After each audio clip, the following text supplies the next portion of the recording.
the country of gentle moderately that got into trouble for being gentle and moderate. This is where a Ponzi scheme and criminal gangs seems to have a lot in common regarding the development in Sweden.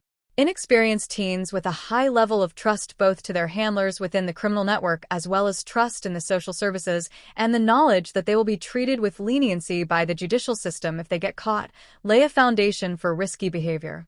The prospects of committing a violent deed looks rather safe and very lucrative to the kid.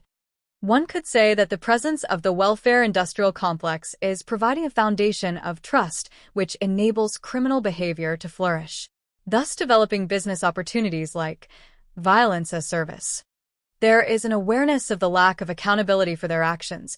The mantra that has been distilled in them is the social economic factor, which is then used to explain severe beatings, kidnappings, shootings, and nowadays, bombings. Their surrounding culture offers gang rap music and luxury items at their disposal. The musicians are often held in high regard by the Swedish national TV channels despite their habit of glorifying and sometimes participating in violence. The tale that has been broadcasted is that the social economic factor has created an exotic and spicy subculture that thrives in the suburbs and gives the inhabitants a sense of unity. The truth is that the suburbs get abandoned city centers, the shops closes due to the high level of theft, and the gangs roam the streets. It seems like the young perpetrators has one flaw in common. They have a belief that there are honor among thieves. And that is why they end up signing contracts that will make them murderers. They are not likely to get paid for their services. The emphasis on manipulation can be the same whether we are discussing gangs or Ponzi schemes to get the participant to double down in his efforts by being promised bigger rewards in the future. The insisting on delayed gratification. This modus operandi has become so successful that the method has spread to other countries.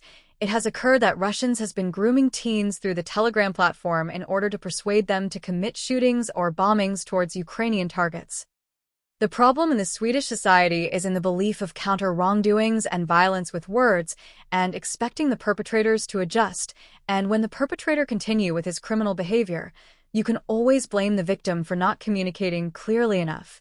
The question is, how far can the criminals move while the Swedes are busy talking and writing about it?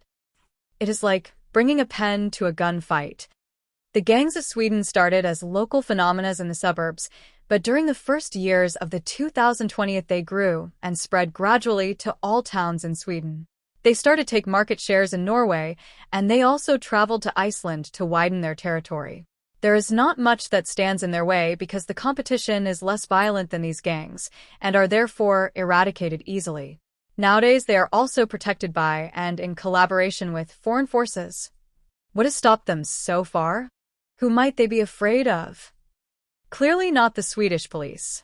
But as a consequence of their vast contacts and reach during the last 6 years, the Israeli intelligence got involved and could reveal their contacts with the Iranian regime in 2024. The gangs got the attention of the CIA and was targeted by them. The only worldly force that really scare them is the Mossad. I really think we can blame the national hymn for the development. The lyrics say, "I know what you are and will remain as you were."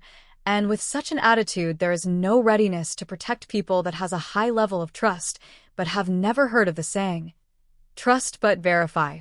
One might say that the whole world arrived at our doorstep. They were invited in, and they are now playing hide and seek in the bedrooms and occasionally bombing the kitchen. A broken window looks like a tempting invitation for the wrong kind of people. Unfortunately, they noticed it,